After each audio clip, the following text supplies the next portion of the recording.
Cuando don Severo Elizalde regresó antes de tiempo a su hacienda, esperaba encontrar tranquilidad después de varios días de viaje. Pero lo que escuchó escondido en el corredor principal le heló la sangre. Su propia madre estaba amenazando a la mujer que llevaba a su hijo en el vientre, y lo peor no era la amenaza. Lo peor era que aquella conversación iba a destapar un secreto enterrado durante más de 30 años. Un secreto capaz de destruir el prestigio de la familia más poderosa de Santa Gertrudis del Encinal. Porque una mujer había sido expulsada injustamente, unos documentos habían desaparecido y alguien había construido toda una vida sobre una mentira. Pero antes de continuar, cuéntenos desde qué lugar nos acompaña hoy. Y si cree que ninguna mujer merece ser humillada por la familia de su esposo, deje su like, suscríbase a Cuentos del Viejo Campo y active la campanita para seguir acompañándonos en cada historia. Ahora sí. Esta es la historia de cómo un hacendado descubrió que la peor traición no venía de un extraño, sino de su propia sangre. La hacienda Las Golondrinas era de las más antiguas del municipio de Santa Gertrudis del Encinal, y la gente del pueblo lo sabía porque había visto levantarse sus paredes a lo largo de más de 20 años. Don Melesio Elizalde, padre de Severo, la había construido sobre unos terrenos que nadie quería en 1879, cuando la tierra hidalguense todavía olía a pólvora vieja y los caminos a los grandes mercados ganaderos pasaban por cañadas difíciles y pueblos de adobe que no salían en ningún mapa oficial. Los vecinos que conocieron a Melesio desde el principio contaban siempre la misma historia, que llegó a esas tierras con poco dinero y mucha certeza, que dormía bajo las estrellas los primeros meses mientras levantaba el primer cuarto, y que cuando le preguntaban qué iba a hacer con ese terregal pedregoso y sin agua cerca, respondía que lo que la tierra necesitaba era alguien que creyera en ella antes que la tierra demostrara que merecía que alguien creyera. Melesio tardó 20 años en convertir ese terregal en algo que valiera la pena. Plantó magueyes en las laderas para contener la tierra cuando llovía fuerte y sacar aguamiel en las secas. Abrió potreros en el llano donde el pasto nacía solo, si uno sabía cómo ayudarlo. Construyó una troje grande y sólida junto al camino real donde el maíz de la región podía almacenarse. Y levantó la casa principal con un patio cuadrado y un corredor de arcos de piedra labrada por donde entraba la luz de la mañana en franjas anchas que se movían despacio con el sol. Las golondrinas colonizaban ese corredor cada primavera sin pedirle permiso a nadie, anidando en los ángulos de la piedra con la precisión que tienen los animales para encontrar exactamente el lugar donde no los van a molestar. De ahí el nombre, pero Las Golondrinas no había sido únicamente obra de Melesio. Eso era lo que la historia oficial de la hacienda decía, y la historia oficial de una propiedad siempre la escribe quien tiene el poder de escribirla. La verdad era más complicada, como suelen serlo las verdades de las cosas que valen dinero. Cuando Melesio murió en 1904, la hacienda producía el mejor ganado de la región, y Saturnina Orduña, viuda a los 54 años, se instaló en ella como se instala en un hueso alguien que no tiene intención de soltarlo. No era mala administradora. Eso había que reconocerlo con honestidad, incluso más tarde, cuando todo se supo. Saturnina sabía cuándo comprar y cuándo vender, entendía los ciclos del ganado. Manejaba a los empleados con una firmeza que generaba respeto, aunque no siempre cariño. Conocía el valor de cada potrero, de cada milpa, de cada cabeza de ganado en el corral. Lo que Saturnina no sabía hacer, o que sabía perfectamente y había decidido no hacer, era compartir. Ni el espacio, ni la autoridad, ni el apellido, ni la memoria de lo que la hacienda había sido antes de que ella llegara a ser la única dueña. Severo tenía 35 años cuando heredó. Era hombre de campo y de trato directo, de los que prefieren hablar poco y trabajar mucho. Conocía a sus jornaleros por nombre y conocía la historia de sus familias. Sabía cuando un animal estaba enfermo, antes de que los síntomas fueran visibles, porque esa clase de conocimiento no se aprende en los libros, sino en los años de mirar las mismas cosas todos los días, hasta que el ojo aprende a ver lo que el lenguaje todavía no tiene palabras para nombrar. No era hombre de recepciones ni de discursos, era hombre de ganado sano, de palabra cumplida y de manos que no descansaban mientras había algo que hacer. Su madre lo sabía, y usaba eso con la destreza de quien lleva décadas conociendo exactamente cuál es la palanca correcta y cómo presionarla sin que parezca presión. Saturnina entendía que Severo no tenía paciencia para los enredos de familia, ni para las conversaciones que dan vueltas sin llegar a ningún lado. Entonces ella nunca enredaba y nunca daba vueltas. Decía lo que quería con una sola frase directa, y después callaba con la tranquilidad de quien sabe que el silencio es también un argumento. Y Severo, que no había desarrollado el arte de rebatir esa clase de silencio, terminaba haciendo lo que ella esperaba sin que nadie tuviera que elevar la voz. Así había funcionado durante los 16 años de viudez en que madre e hijo administraron juntos la hacienda. Con eficiencia, con pocas palabras y con una distribución de roles que nadie había acordado en voz alta, pero que funcionaba porque Severo prefería el potrero al comedor y Saturnina prefería el comedor a todo lo demás. Hasta que Severo fue a la feria agrícola de Actopan. Tenía 51 años entonces. Había pasado más de la mitad de su vida administrando la hacienda, negociando ganado, supervisando jornaleros, tomando decisiones que afectaban a docenas de familias que dependían de las golondrinas para vivir. Era respetado en el municipio, era hombre de palabra, era, en todos los sentidos que la gente del campo entiende esa palabra, un buen hombre. Pero era también un hombre solo de una manera que él mismo no había reconocido todavía. La soledad de quien llena cada hora del día con trabajo, porque el trabajo no hace preguntas y no pide nada que no pueda darse con las manos. Fue a Actopan por una yunta que le habían recomendado. Volvió pensando en una mujer que vendía frijoles sin cobrarle a un anciano. Crisanta Ureña tenía 23 años cuando lo conoció. Vendía tortillas y frijoles de olla en un puesto junto a su tía Lupe, cerca del pabellón donde se exhibían las reses premiadas y los comerciantes de ganado hacían sus tratos entre apretones de mano y frases cortas. Crisanta estaba ahí porque su madre ya no podía estar parada muchas horas seguidas y alguien tenía que traer el dinero de la semana, y la muchacha había aprendido desde niña que cuando algo no se puede hacer de la manera en que se hacía antes, uno busca la manera de hacerlo de otro modo y no se queda parado esperando que el problema se resuelva solo. Era mujer de cara tranquila y ojos serios, que no decían más de lo necesario con las palabras, pero que miraban a las personas como si leyeran algo que estaba debajo de lo que decían. Una segunda capa de significado que a veces la propia persona no sabía que tenía. Severo la vio servir un plato de frijoles a un anciano de sombrero roto sin cobrarle. Lo hizo sin mirar si alguien lo notaba, sin la sonrisa de quien espera que le reconozcan la generosidad, con la misma naturalidad con que habría servido el plato a cualquier otro cliente, como si dar fuera la cosa más normal del mundo y no requiriera ningún gesto especial para anunciarse. Algo en ese gesto pequeño le llegó a Severo al centro del pecho de una manera que no supo explicar, pero que reconoció de inmediato como algo que no iba a poder ignorar.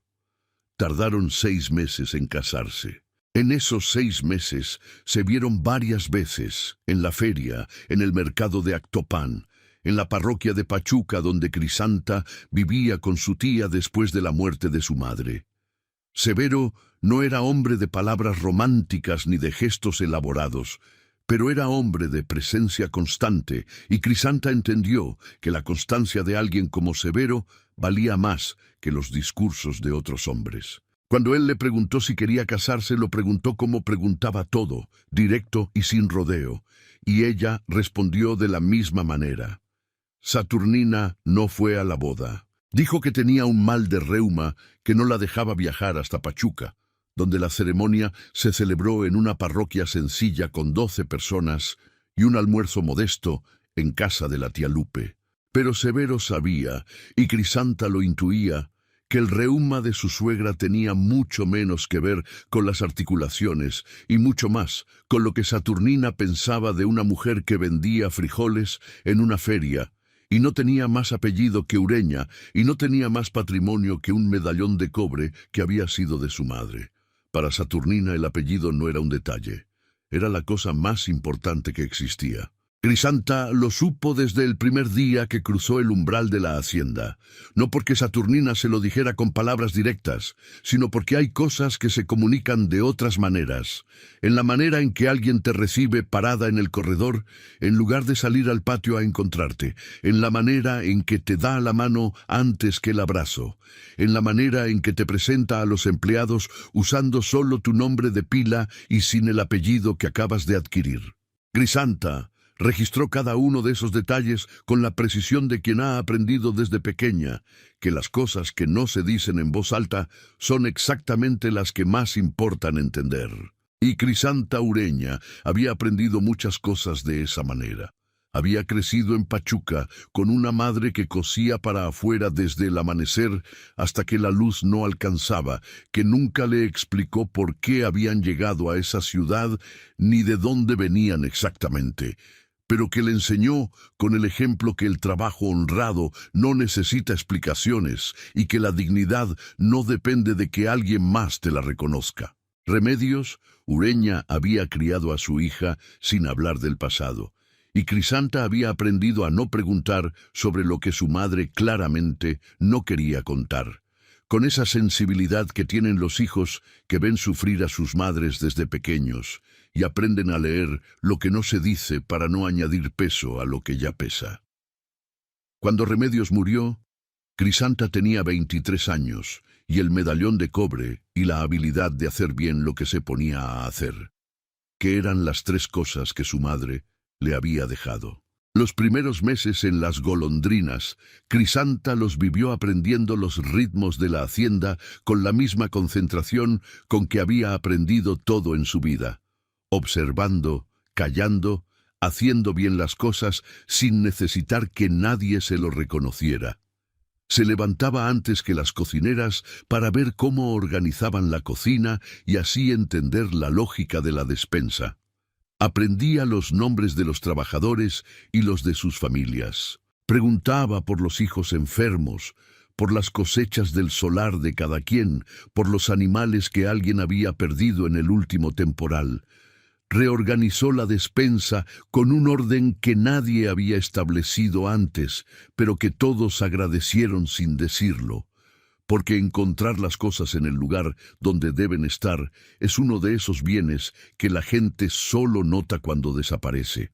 Y cuando Severo volvía de las jornadas en el potrero, la encontraba con la mesa lista y una taza de atole caliente esperándolo, y eso para él valía más que cualquier cosa que alguien pudiera haberle dicho sobre quién era la mujer con quien se había casado.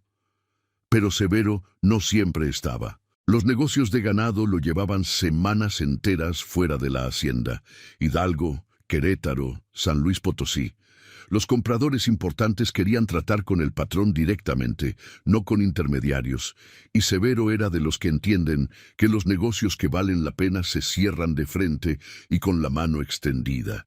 Cada viaje lo sacaba de Las Golondrinas durante 10 o 15 días, a veces más. Y cada viaje dejaba a Crisanta más adentro de esas paredes sin nadie que la respaldara, y a Saturnina Orduña más libre para ser quien realmente era cuando no había testigos que le importaran. La crueldad de Saturnina no era la de los golpes ni la de los gritos, era la de los gestos calculados, la de las instrucciones dadas con voz tranquila que modificaban, sin nombrarlo, el lugar que Crisanta ocupaba en esa casa.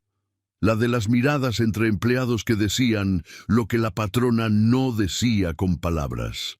La de los silencios que duraban exactamente lo suficiente para que la otra persona entendiera que era invisible. Ese tipo de crueldad no deja marcas que alguien pueda señalar con el dedo. Solo deja el cansancio de quien lleva meses siendo constantemente reducida, sin que haya nunca un momento claro en que pueda decir, aquí fue donde pasó, porque pasa en todas partes y en ninguna al mismo tiempo. Era un miércoles de septiembre, 3 semanas antes del regreso de Severo, cuando Crisanta y Saturnina desayunaron solas en el comedor grande por primera vez desde la boda. Severo había salido al amanecer hacia Ixmiquilpan para revisar un lote de reses que un mediador le había ofrecido a buen precio. Dijo que volvía en 2 días, tal vez 3. Antes de salir, le dio a Crisanta un beso en la frente, con esa ternura práctica que tienen los hombres del campo, que no saben poner en palabras lo que sienten, pero tampoco lo esconden completamente. Y se fue con el sombrero bien calado y las alforjas cruzadas sobre la silla. El comedor de las golondrinas tenía una mesa larga de madera oscura que alcanzaba para 20 personas. Melesio la había mandado traer de Pachuca en 1895, cuando la hacienda ya tenía el tamaño suficiente para justificar ese mueble. Saturnina se sentaba siempre en la cabecera y cuando Severo estaba, Crisanta ocupaba el lugar a su derecha. Cuando Severo no estaba, Crisanta desayunaba en la cocina con las cocineras, porque nadie le había dicho que tenía que hacerlo así, pero tampoco nadie le había dicho lo contrario. Y en las golondrinas, las cosas que nadie dice siempre tienen una razón que no conviene preguntar. Ese miércoles, Saturnina mandó a decir con la cocinera que Crisanta desayunara con ella en el comedor. Crisanta se presentó puntual con el medallón sobre el vestido de percal y el vientre ya visible bajo la tela. Se sentó en el lugar de siempre sin esperar que le dijeran dónde. Saturnina estaba en la cabecera y miraba a Crisanta entrar con esa forma de mirar que tomaba nota de la postura, del paso, de cómo se recogía la falda al sentarse, y guardaba cada detalle para usarlo en el momento más conveniente. Era una mirada de inventario, metódica, sin emoción visible. «Está cargando bajo», dijo sin levantar los ojos del plato. «Dice la partera que es niño», respondió Crisanta con voz tranquila. «Las niñas cargan bajo, los niños cargan adelante». «Así dice la partera», repitió Crisanta, y en su voz no había ni desafío ni sumisión. Era solo la voz de alguien que dice lo que sabe y no necesita adornarlo. Saturnina no respondió a eso. Tomó un sorbo de su café de olla, lo dejó en el plato con el cuidado de quien controla hasta los gestos más pequeños, y entonces miró el medallón. Lo miró con la misma atención con que miraba todo. El cobre oscuro, la forma del sol, los rayos grabados a cincel sobre el metal que el tiempo había trabajado. ¿Eso era de su madre? Sí, señora. Siempre lo usa. Siempre. Saturnina asintió despacio, como si eso le confirmara algo que ya sospechaba, pero que todavía no estaba lista para decir en voz alta.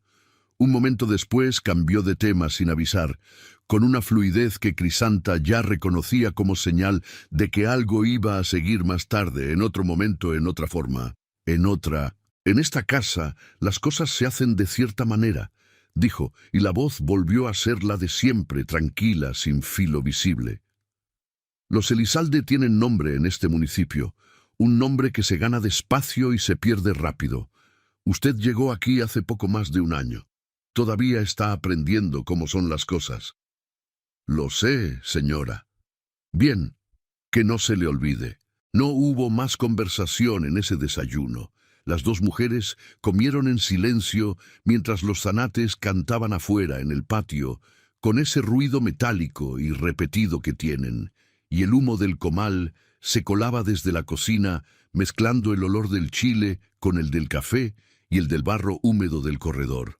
Pero al terminar, cuando Crisanta se levantaba ya para salir, Saturnina añadió sin voltear a verla, con la voz exactamente igual de tranquila que al principio: «El apellido Elizalde no se regala, se hereda, y para que se herede tiene que merecer quien lo recibe». Crisanta salió al corredor sin responder. Afuera, el sol de septiembre caía sobre las bugambillas que cubrían la barda del patio norte, todo ese violeta encendido que en octubre comenzaría a perder el color. Se paró un momento junto al aljibe. Se quitó el medallón y lo tuvo entre los dedos.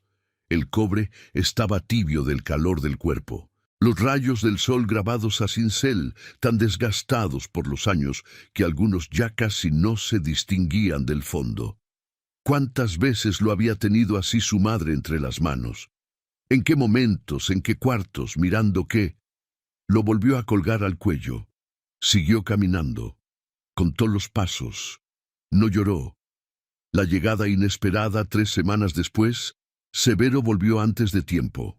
La tormenta había caído de noche sobre la sierra de Hidalgo con esa violencia que tienen las lluvias de octubre cuando se acumulan varios días de calor seco antes de romper. Los arroyos bajaron cargados de lodo rojo que venía del cerro. 2 puentes sobre el camino a San Luis Potosí quedaron impasables hasta nuevo aviso, y el hacendado con quien Severo cerraba el trato de ganado prefirió aplazar la firma antes que arriesgarla en condiciones tan inciertas. Eran hombres prácticos los dos, y los hombres prácticos no firman contratos importantes cuando el cielo todavía está amenazando. Severo no esperó a que el cielo mejorara. Había un camino más corto y un camino más seguro. Tomó el más seguro porque el más corto tenía 2 cruces de arroyo que con la lluvia reciente podían estar traicioneros. Los hombres de campo aprenden pronto que la prisa que ahorra tiempo a veces cuesta más tiempo del que ahorra, y Severo Elizalde no era hombre de gambles innecesarios. Pero sí era hombre de decisiones rápidas, cuando la decisión ya estaba tomada, y la decisión de volver a las golondrinas la había tomado en el momento en que el hacendado de San Luis le dijo que aplazaban la firma. Ensilló la bestia esa misma tarde y tomó el camino de vuelta por la ruta larga, bordeando la sierra por el norte, que tardaba más, pero no tenía puentes ni zonas que se volvieran peligrosas con el agua.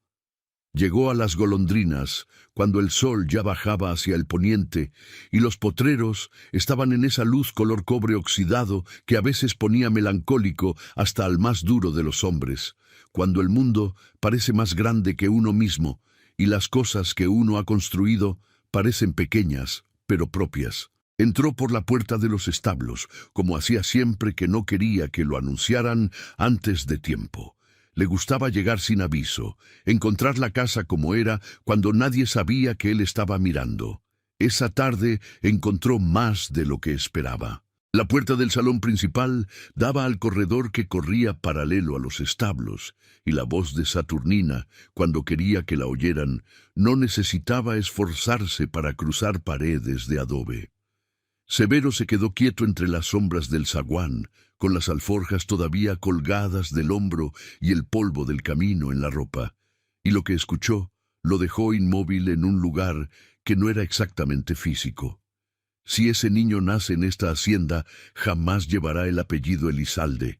Jamás. Un silencio.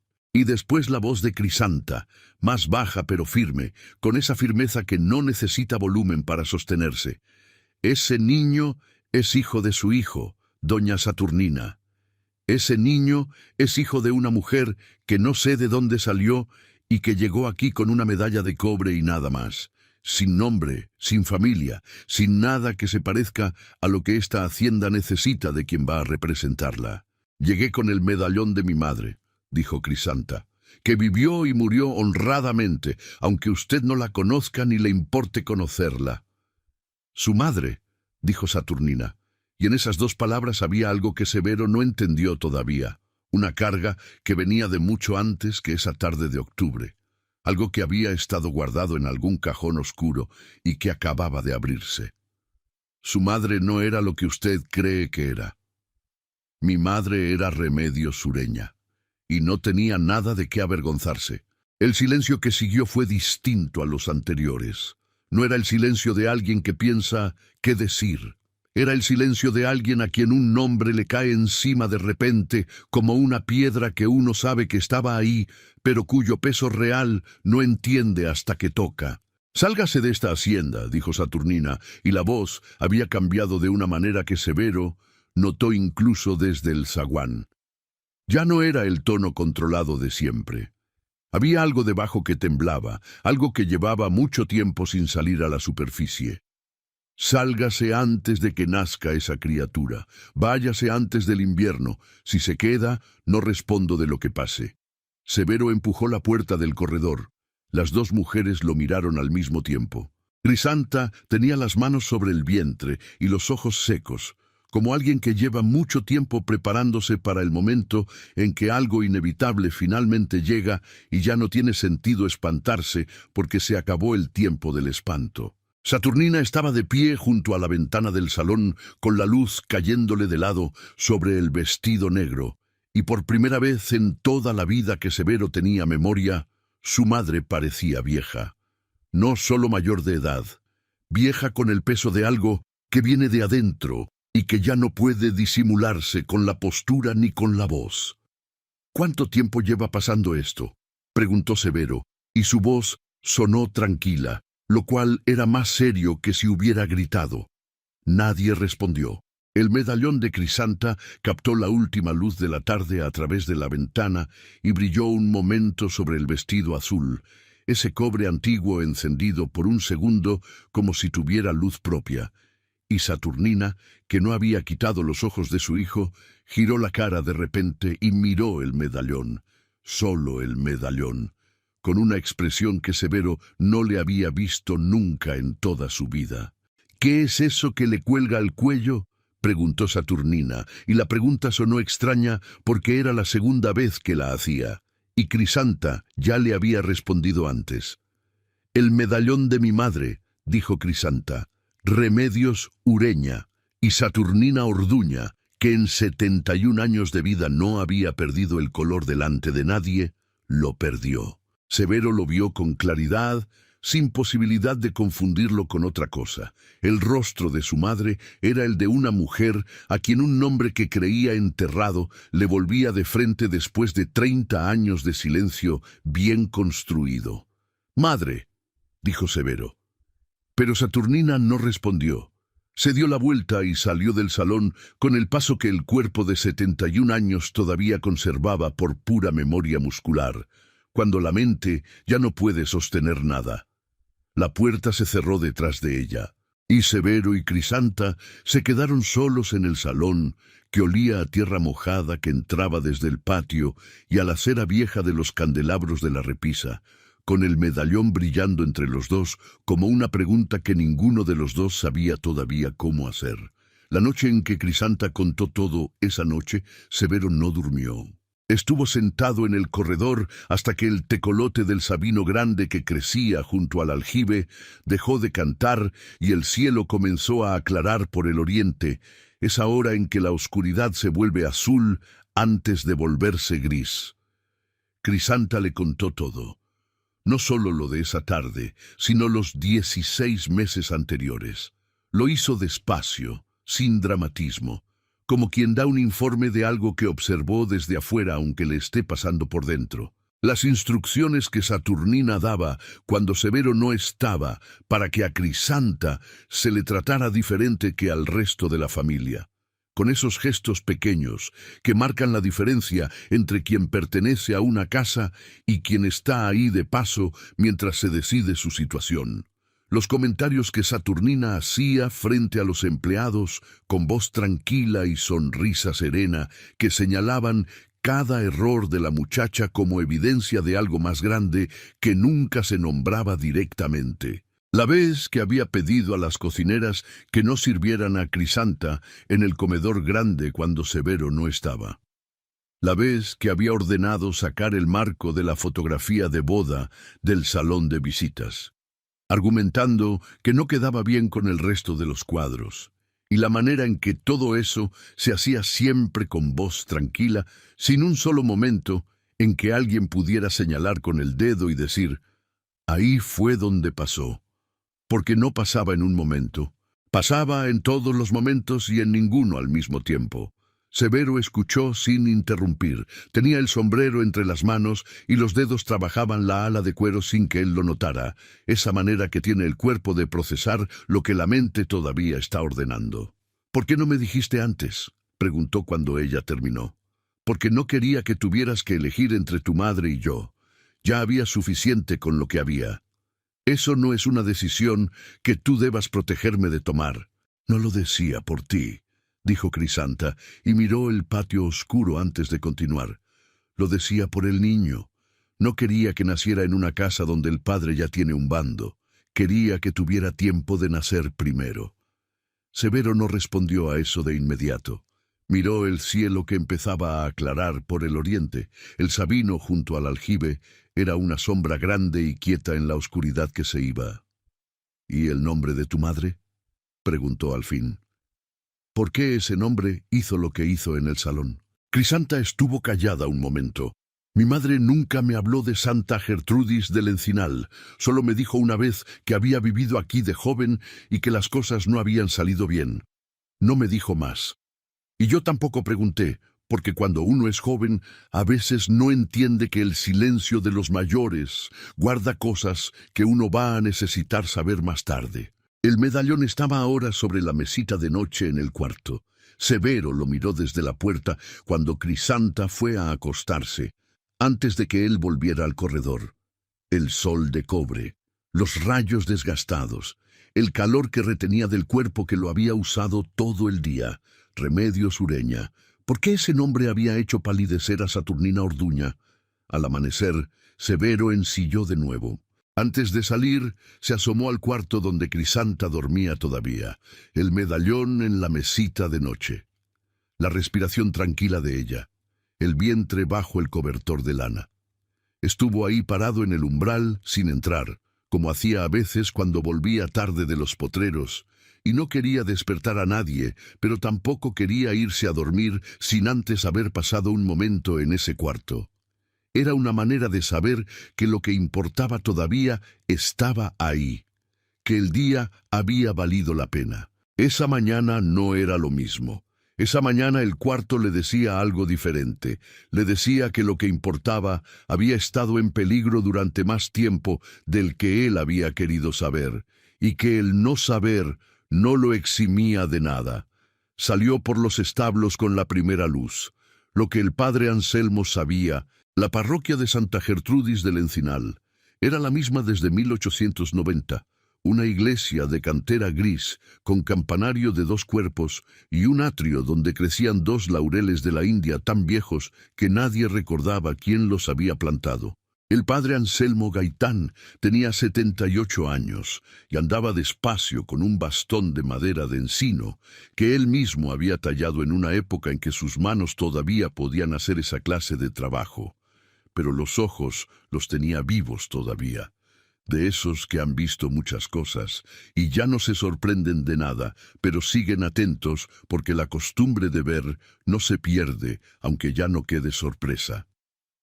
Severo lo encontró barriendo el atrio al amanecer. «Don Severo», dijo el padre dejando la escoba apoyada en el muro, «usted no es hombre de visitas matutinas sin aviso. ¿Qué lo trae?» «Remedios Ureña», dijo Severo. El padre no dijo nada por un momento.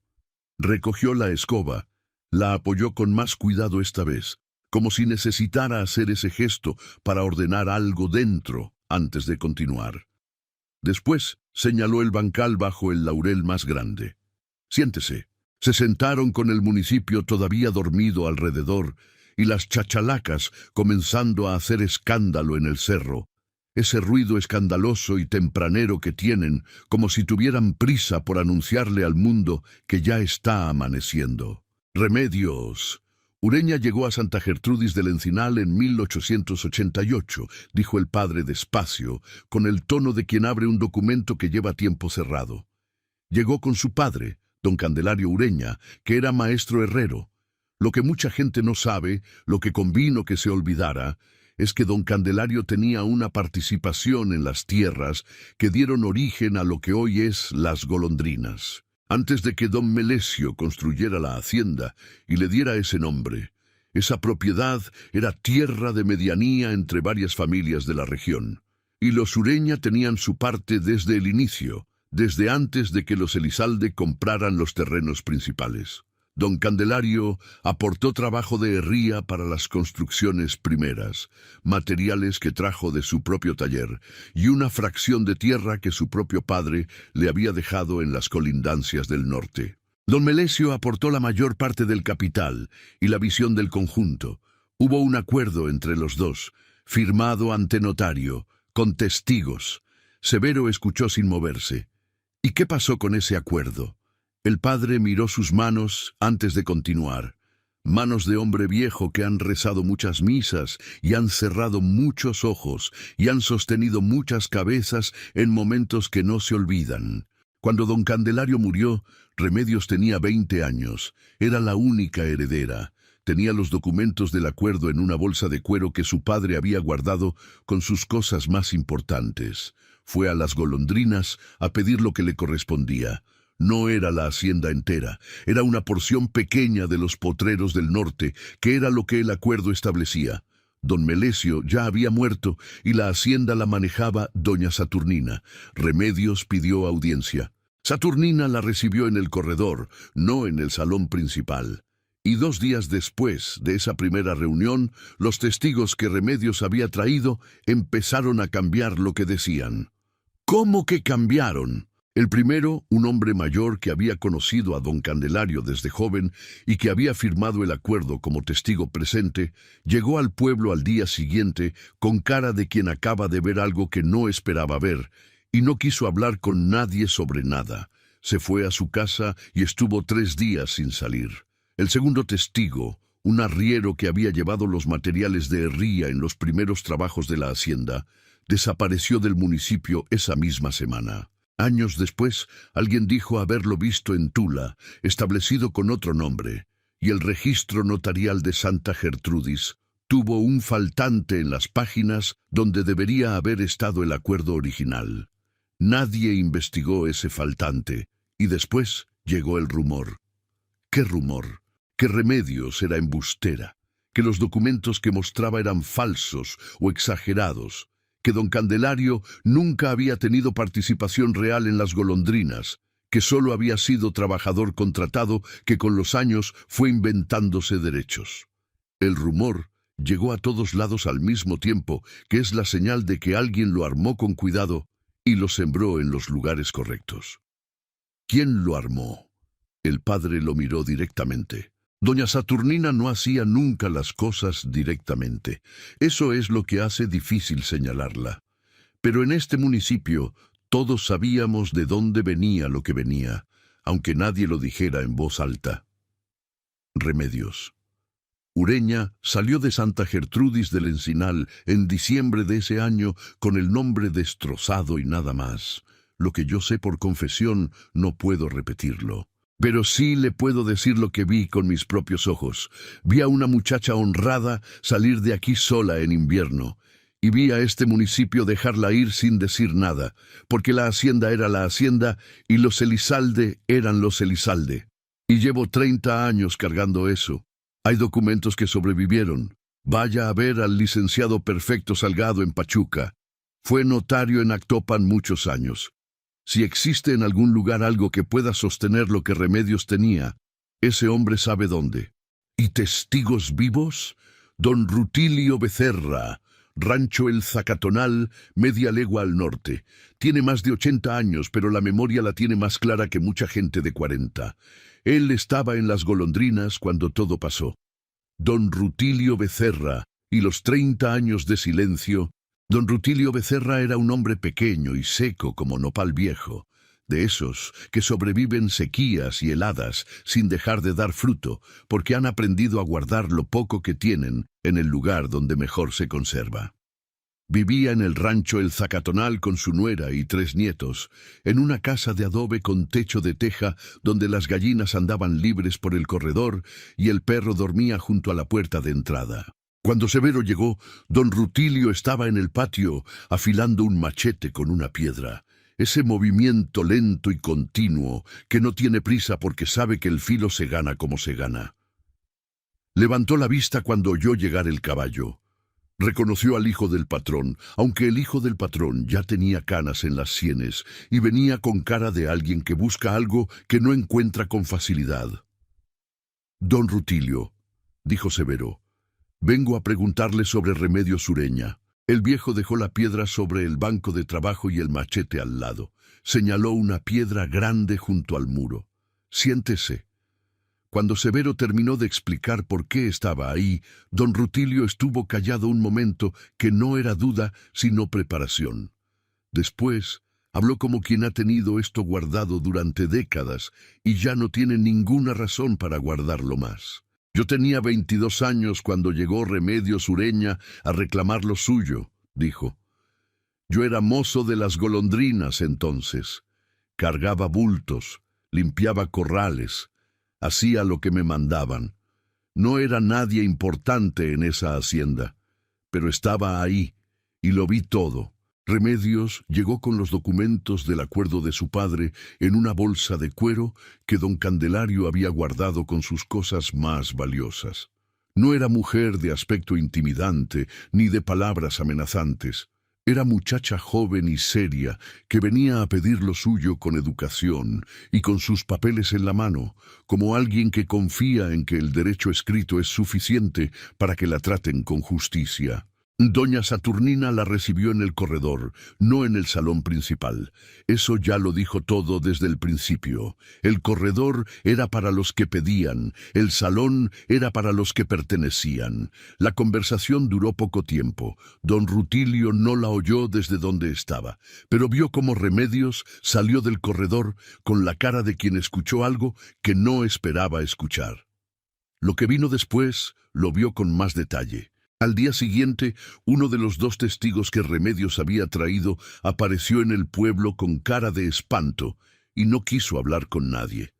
El segundo testigo, el arriero que había firmado el acuerdo original como testigo presente, desapareció del municipio esa misma semana y no volvió, y el rumor empezó a correr. En la tienda de abarrotes, en la salida de misa del domingo, en el mercado de los jueves, el rumor decía que Remedios era embustera, que los documentos que mostraba eran falsos, que don Candelario nunca había tenido participación real en las golondrinas. El rumor llegó a todos lados al mismo tiempo sin que nadie pudiera señalar de dónde venía exactamente, porque así funcionaban los rumores que Saturnina armaba, sin origen visible, pero con una forma que quien la conocía reconocía al instante. ¿Quién empezó ese rumor, don Rutilio? El viejo lo miró con esa calma que tienen los hombres, que ya no le temen a nada, porque ya han perdido lo que más se puede perder. Usted viene preguntando eso como si no supiera la respuesta. Quiero escucharla de usted. Doña Saturnina, dijo don Rutilio sin inflexión, como quien dice el nombre de un fenómeno de la naturaleza que no necesita aprobación ni condena para ser lo que es. No lo decía ella directamente. Nunca hacía nada directamente. Pero los que la conocíamos sabíamos de dónde venía cada cosa. Los rumores que ella fabricaba tenían una forma particular, una manera de sonar a información de primera mano que nunca podía rastrearse hasta una boca concreta. Eso no era casualidad, era método. Remedios se fue del municipio en diciembre de ese año. Salió con lo que había traído, la bolsa de cuero con los documentos que ya nadie iba a reconocer como válidos, el medallón de cobre y nada más. Nadie fue a despedirla. Nadie dijo en voz alta lo que todos sabían en silencio. Yo también me callé, dijo don Rutilio, y lo dijo con el peso seco de quien ha cargado algo durante 30 años y ya sabe exactamente lo que pesa, pero no ha encontrado manera de depositarlo en ningún lugar.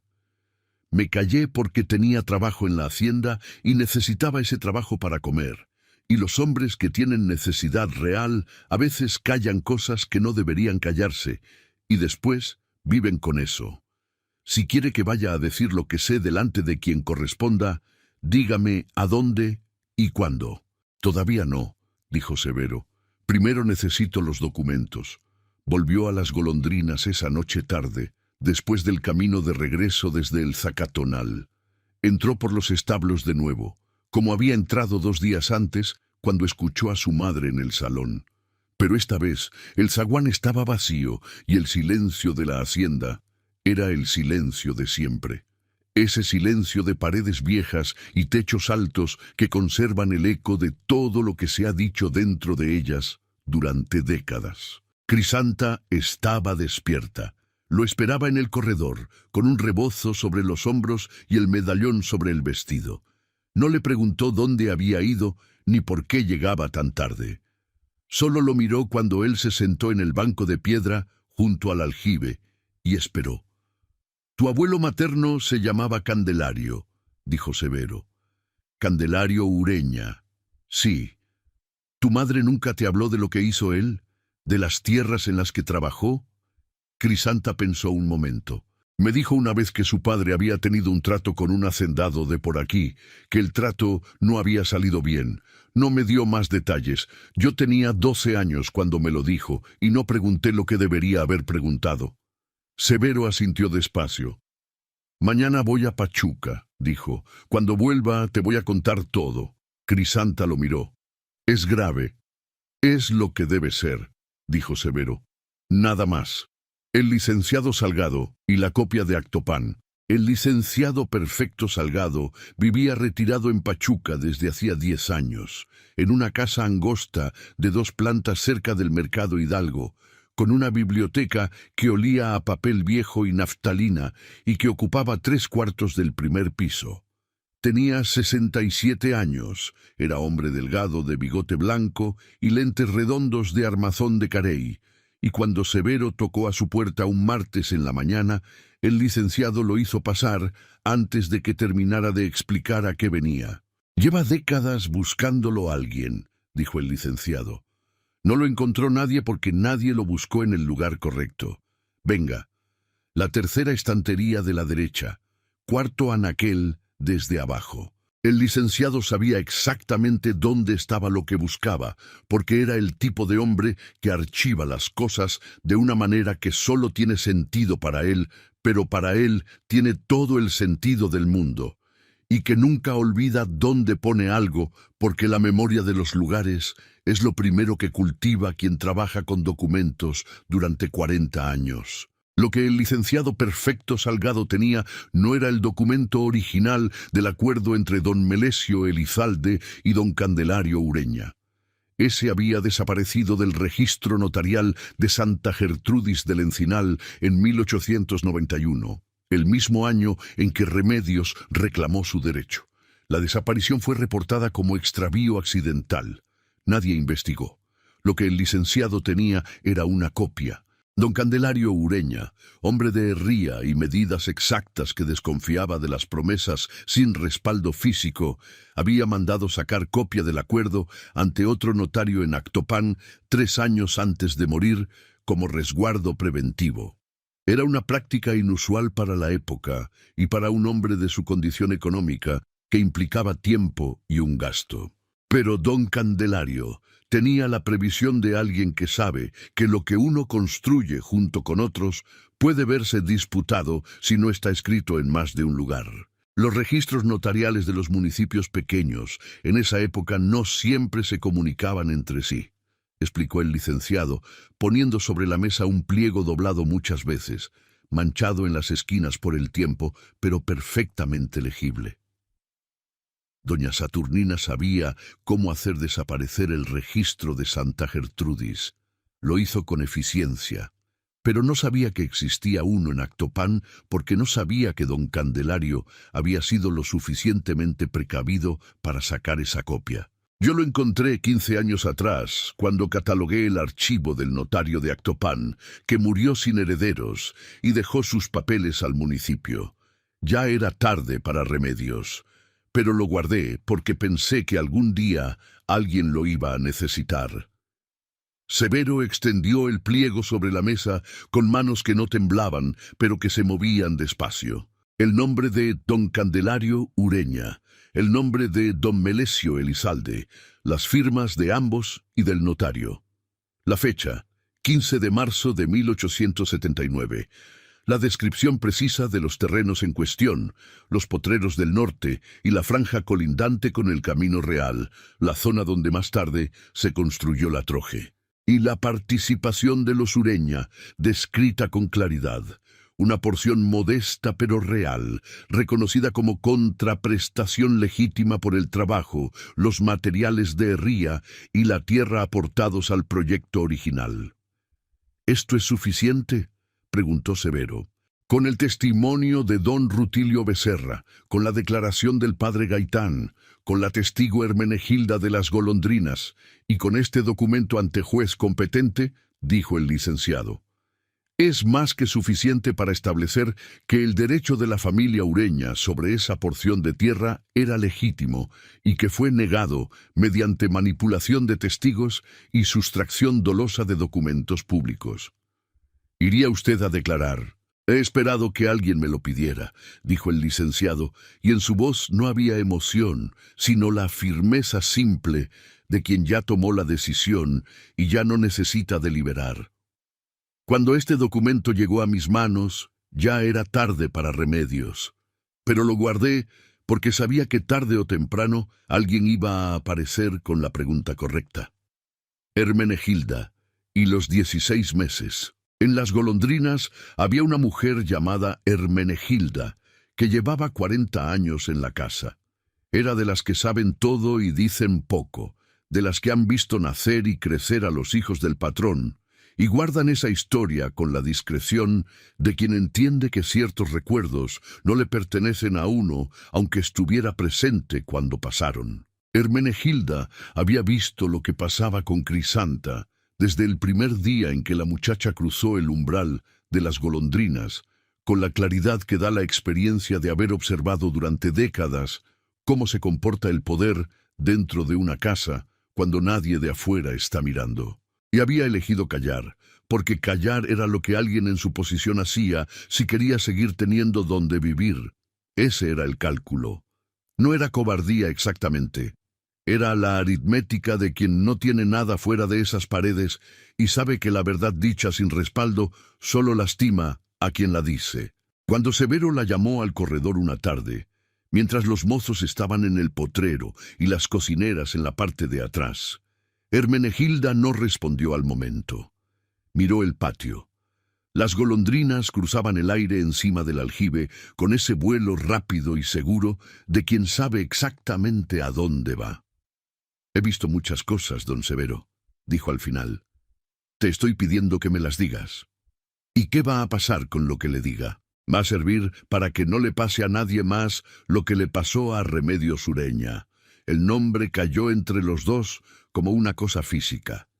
Hermenegilda abrió la boca, la cerró. Miró a Severo con una expresión donde el alivio y el miedo estaban mezclados en partes iguales.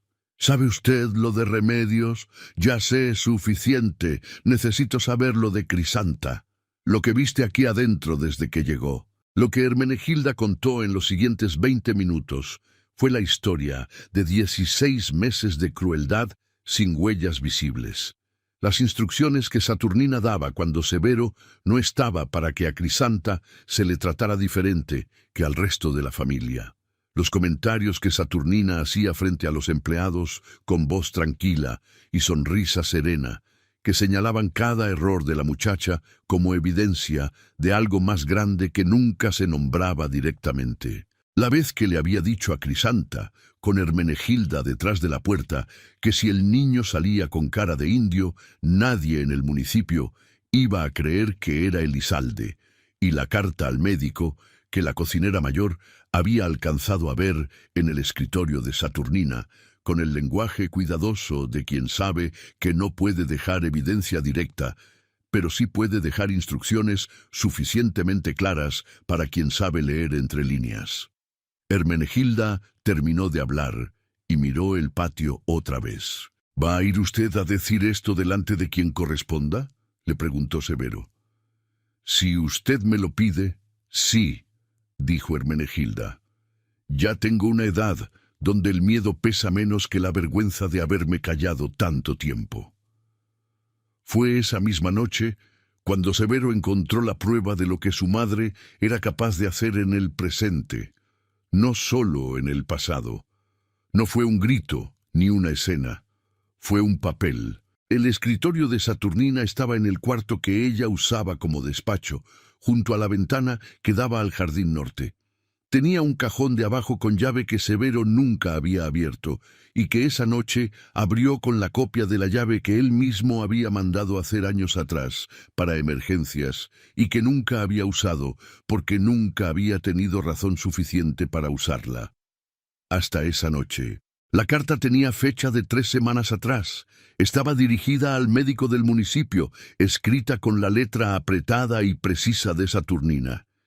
Decía que la esposa de don Severo Elizalde mostraba una salud que daba preocupaciones para el parto que se aproximaba, que en caso de complicaciones durante el alumbramiento, el médico debía entender que la hacienda no podía sostener en el largo plazo a una mujer que no pudiera cumplir con sus obligaciones de esposa y madre de familia, dado el peso que esas responsabilidades tenían en una propiedad como Las Golondrinas, que el médico sabría interpretar esta información con la discreción y la inteligencia que siempre lo habían caracterizado, y que Las Golondrinas recordaría esa discreción. No había en esa carta ninguna amenaza que pudiera señalarse con el dedo.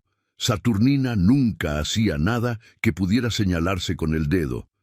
Pero había suficiente para que el médico, que recibía de Las Golondrinas una parte importante de sus ingresos anuales, entendiera exactamente qué esperaba doña Saturnina si el parto se complicaba y la muchacha y el niño estaban en sus manos. Severo se quedó sentado en el escritorio de su madre con la carta entre las manos y el silencio de la hacienda a medianoche alrededor.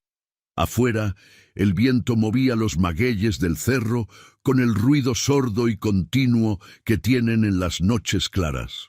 No pensó durante un rato largo, o pensó en todo al mismo tiempo, que es lo mismo que no pensar en nada, porque la mente no sabe por dónde empezar. Después pensó en Remedios Ureña.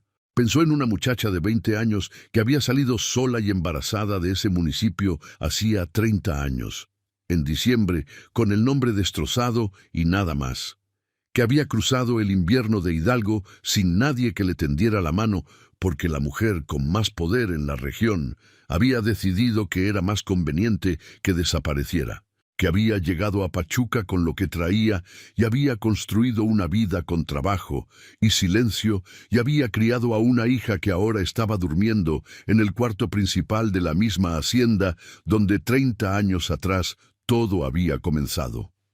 Pensó en Crisanta, con el medallón en la mesita de noche y el niño que venía. Pensó en lo que significaba que esa carta existiera. Dobló la carta. Durante un momento largo, se quedó con el papel entre los dedos, sintiéndole el peso que no tenía. Era una hoja delgada, de esas que el viento podría llevarse.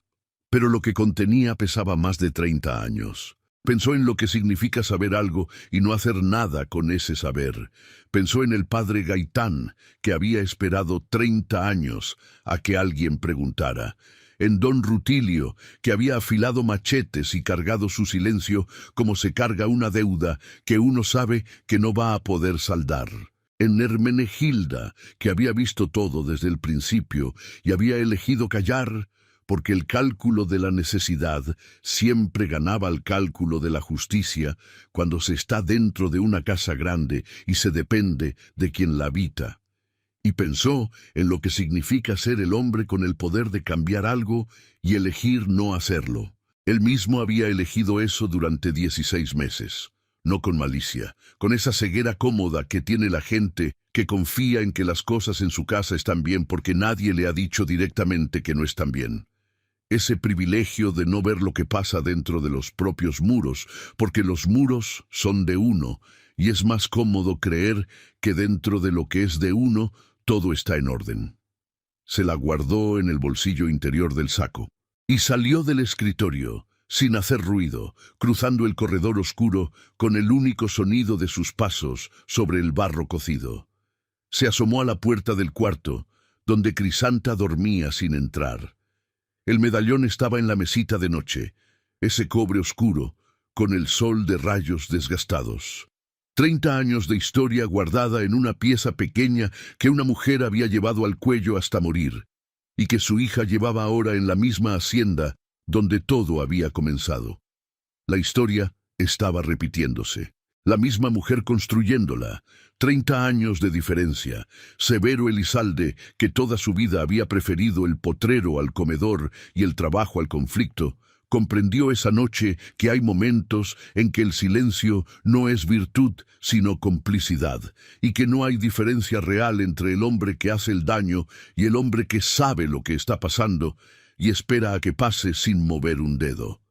Los días que esperaban el jueves, al día siguiente, Severo mandó llamados a 4 personas. Una nota para el padre Anselmo Gaitán, una nota para don Rutilio Becerra en el Zacatonal, una carta formal para el licenciado Perfecto Salgado en Pachuca, con los detalles del lugar y la hora, y una nota para el presidente municipal de Santa Gertrudis del Encinal, solicitando el salón del ayuntamiento para el jueves de la semana siguiente.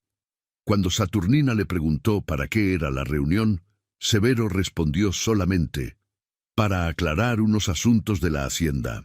Saturnina lo miró con los ojos que llevaban décadas evaluando todo, y por primera vez, desde que Severo tenía memoria, no supo qué leer en el rostro de su hijo. Y esa fue la señal de que las cosas habían cambiado de una manera que ya no iba a poder revertirse. Los días entre el aviso y el jueves, Crisanta los vivió con la calma de quien ha tomado ya la decisión importante y ya no necesita deliberar. Severo le había contado todo lo que encontró y lo que supo. Le contó sentados en el corredor al anochecer, con el medallón entre los dedos de ella que lo tenía mientras escuchaba. Como si al tenerlo entre las manos pudiera sentir también lo que su madre habría sentido al escuchar que la verdad finalmente iba a decirse en voz alta después de 30 años. «¿Qué quieres que pase?», le preguntó Severo cuando terminó. «Que se sepa la verdad», dijo Crisanta. «Que el nombre de mi madre no sea más el de una mentirosa. No habló de dinero, no habló de tierra, no habló de que Saturnina pagara de ninguna manera espectacular. Solo el nombre, Remedios Ureña, que volviera a ser lo que había sido antes de que alguien con miedo y con poder la borrara. La reunión del jueves, el salón del ayuntamiento de Santa Gertrudis del Encinal, tenía techo de viga de madera oscura y paredes de cal manchadas de humedad en los ángulos. Era un cuarto austero y funcional, del tipo que ha visto pasar muchas cosas sin guardarse ninguna. Severo llegó primero con Crisanta. Ella se sentó en el banco de la izquierda, con las manos sobre el vientre y el medallón visible sobre el vestido oscuro que se había puesto porque era el más formal que tenía. Miraba el frente con la calma de quien ya está del otro lado de la espera. El padre Anselmo llegó después con su sotana negra y el bastón de encino, y al pasar junto a Crisanta se detuvo un momento. La miró.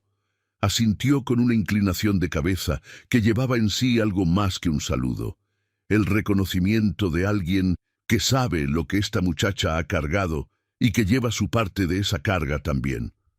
Don Rutilio Becerra llegó acompañado de su nuera. El viejo andaba con dificultad, pero llegó derecho, con el sombrero en la mano y los ojos al frente.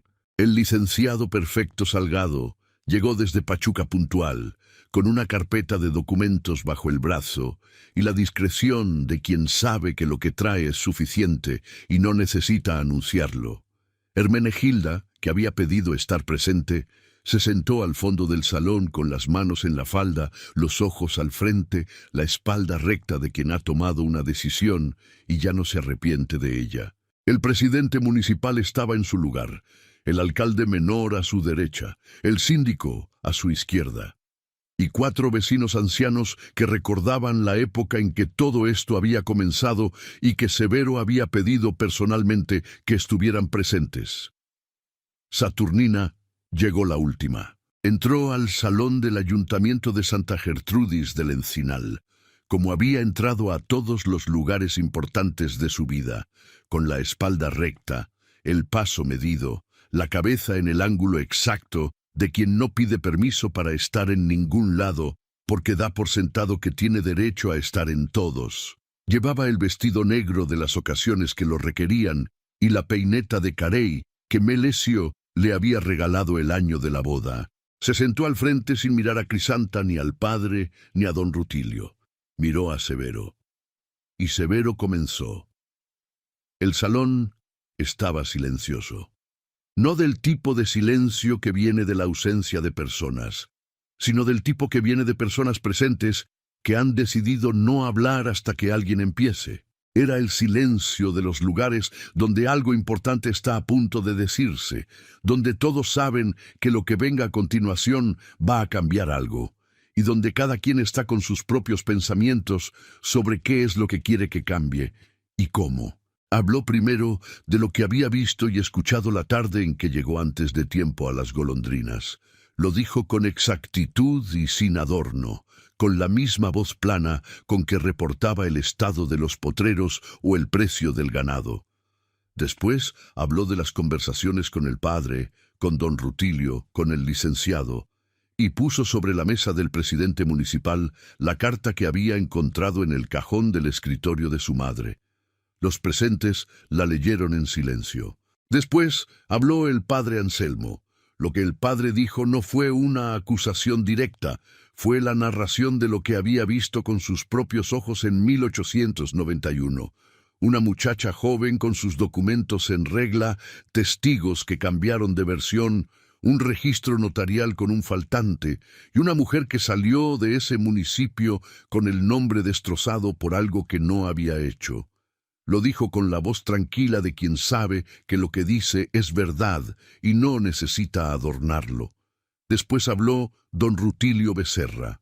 Se levantó del banco con la ayuda de su nuera. Se quedó de pie frente a todos, con el sombrero entre las manos, y habló despacio, pero sin pausas. Lo que dijo ese jueves, en el salón del ayuntamiento de Santa Gertrudis, del Encinal, fue la frase que nadie había dicho en voz alta desde hacía 30 años, la frase que todos en ese municipio sabían de alguna manera, pero que nadie había tenido el valor o la oportunidad de decir delante de quien correspondía. Remedios Ureña tenía razón. Tenía sus documentos en regla y tenía su derecho sobre los potreros del norte de las golondrinas, que habían sido parte del acuerdo original entre su padre y don Melesio, y fue sacada de este municipio por mentira y por el miedo de quien no quería compartir lo que le tocaba compartir. La frase cayó en el salón con el peso de una cosa que lleva mucho tiempo esperando caer. Nadie habló durante el tiempo que siguió. Saturnina no se movió mientras don Rutilio hablaba. Tenía las manos sobre las rodillas y la espalda recta y los ojos en algún punto del muro de enfrente, que no era ningún cuadro ni ninguna ventana, solo cal manchada de tiempo y de humedad de los inviernos. Cuando el viejo terminó, el salón quedó en ese silencio denso que tienen los lugares donde se acaba de decir en voz alta algo que todo el mundo ya sabía en silencio y que al decirse cambia de naturaleza. Deja de ser secreto para volverse historia. El licenciado Salgado puso entonces sobre la mesa del presidente municipal el pliego doblado del acuerdo original entre don Candelario Ureña y don Melesio Elizalde, notariado en Actopan en 1879, copia fiel y legítima del original desaparecido.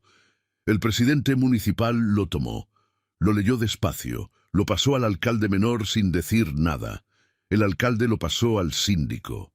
Los tres leyeron con el silencio de quien sabe que lo que tiene entre las manos no es solo un documento, sino el punto en que la versión oficial de algo deja de poder sostenerse.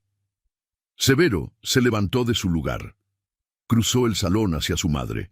No gritó, no acusó, no hizo ningún gesto que pudiera leerse como amenaza o como espectáculo. Se paró delante de Saturnina Orduña con las manos a los costados y la miró hasta que ella levantó la vista del muro de cal y lo miró de vuelta. Los dos se miraron en silencio durante un momento que el salón entero contuvo. —¿Sabías que Remedios estaba embarazada cuando la corriste? —preguntó Severo. La pregunta quedó flotando en el salón como una cosa física. No era acusación todavía. Era la pregunta más honesta que Severo Elizalde había hecho en su vida. La pregunta de alguien que ya sabe parte de la respuesta y necesita escuchar el resto, no para estar seguro de lo que sabe, sino para que la persona que tiene enfrente diga con su propia boca lo que hizo. Hermenegilda, al fondo del salón, no levantó la vista del suelo. Don Rutilio tenía el sombrero entre las manos y los nudillos blancos de tanto apretarlo. El padre Anselmo miraba a Severo con la expresión de alguien que ha esperado escuchar esa pregunta durante 30 años. El licenciado Salgado tenía la mano sobre la carpeta de documentos y no se movía. Y los 4 vecinos ancianos, los hombres que habían conocido a don Candelario Ureña y habían visto llegar a Remedios, y habían visto irse a Remedios, y habían elegido no decir nada en ese momento, porque el momento no era el correcto, y después ya no había momento. Miraban a Saturnina con la expresión de quien lleva mucho tiempo esperando que alguien hiciera la pregunta correcta. El silencio que siguió fue el más largo de esa mañana. Fue el silencio de alguien que ha pasado 30 años sosteniendo una versión de los hechos que se mantenía porque nadie tenía los medios para cuestionarla, y que ahora ve que los medios existen, que la versión ya no puede sostenerse y que lo único que le queda es decidir de qué manera va a afrontar lo que viene. Saturnina Orduña dijo, sí, una sola palabra, sin inflexión, sin justificación, sin las capas de silencio controlado con que había manejado toda su vida. Una sola sílaba que reconocía lo que había hecho con la misma precisión con que un documento notarial reconoce lo que contiene. Sí, una sola sílaba, dicha sin inflexión, sin justificación, con la precisión seca de quien sabe que seguir hablando no va a cambiar nada de lo que esa palabra ya puso en movimiento.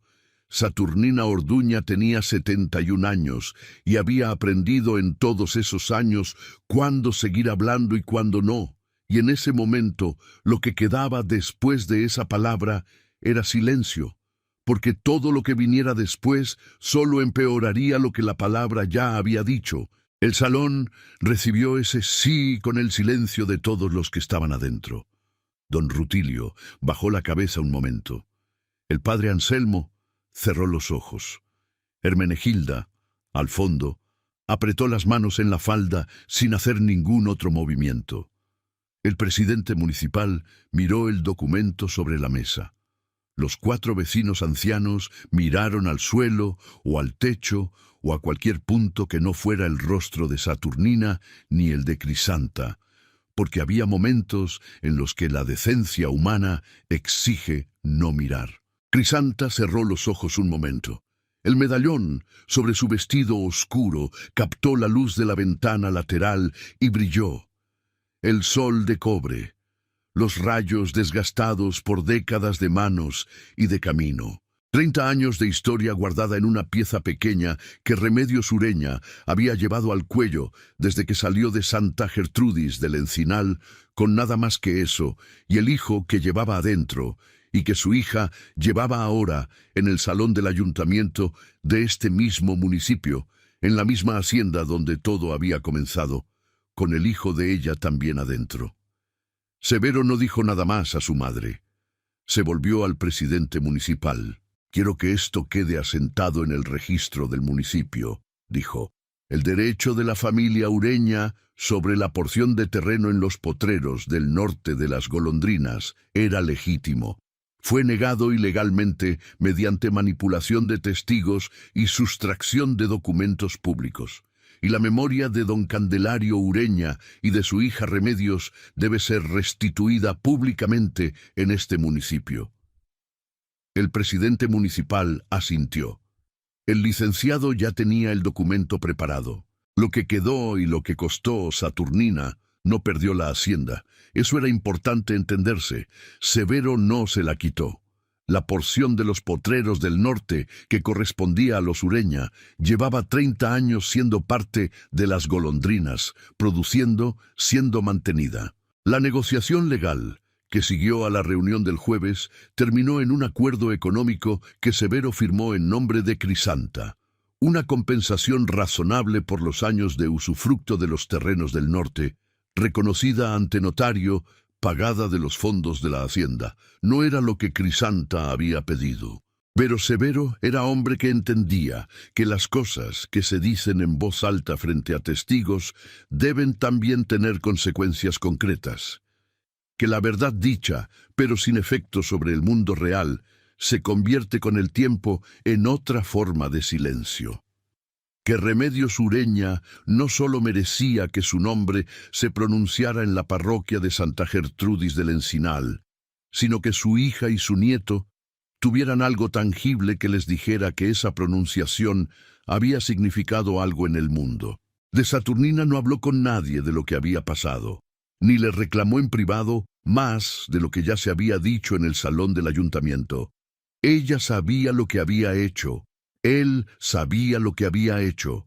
Los que estuvieron en el salón del jueves sabían lo que había hecho. No había nada más que agregar.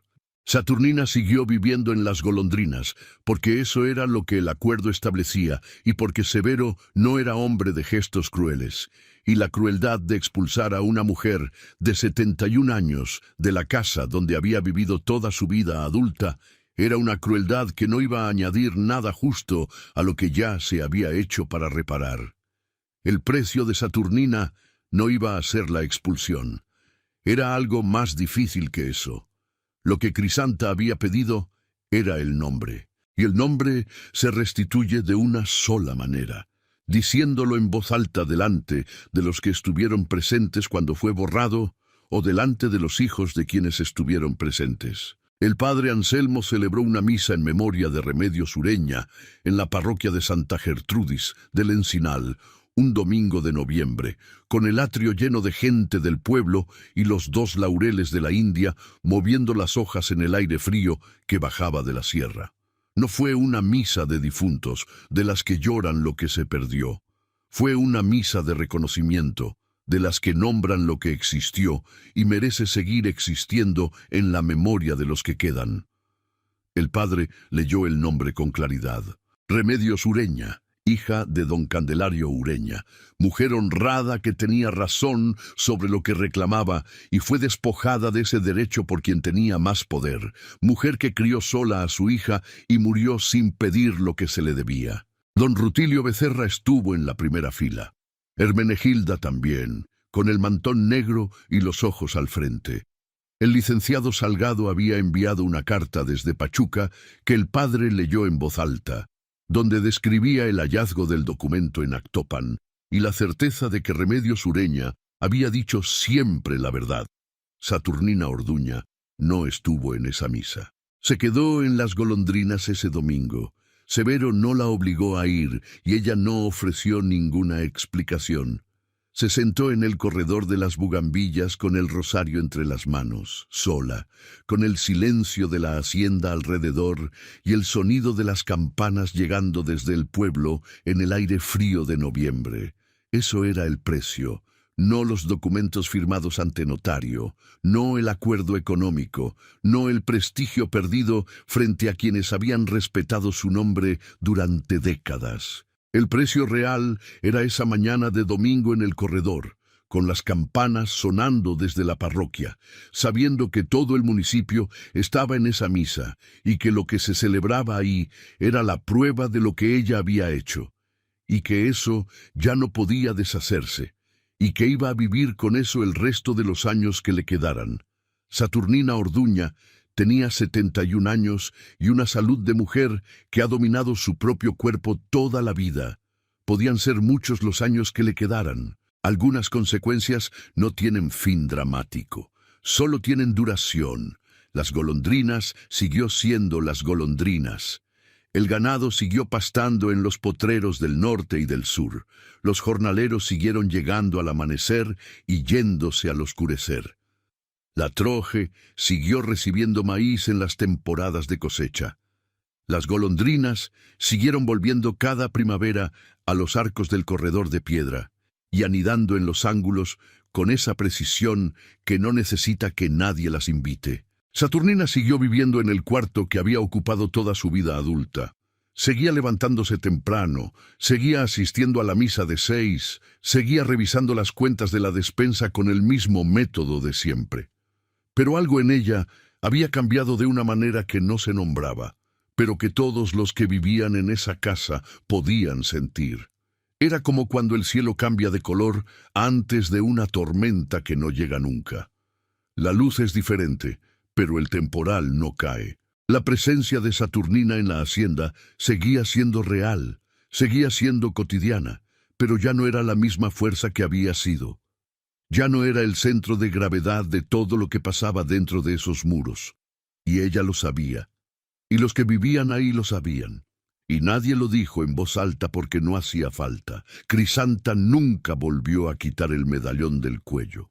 Había una tarde de noviembre, una semana después de la misa en memoria de Remedios, cuando Crisanta estaba sola en el corredor de las bugambillas y Saturnina salió del cuarto de despacho y las dos se encontraron frente a frente sin aviso, sin que ninguna de las dos lo hubiera planeado.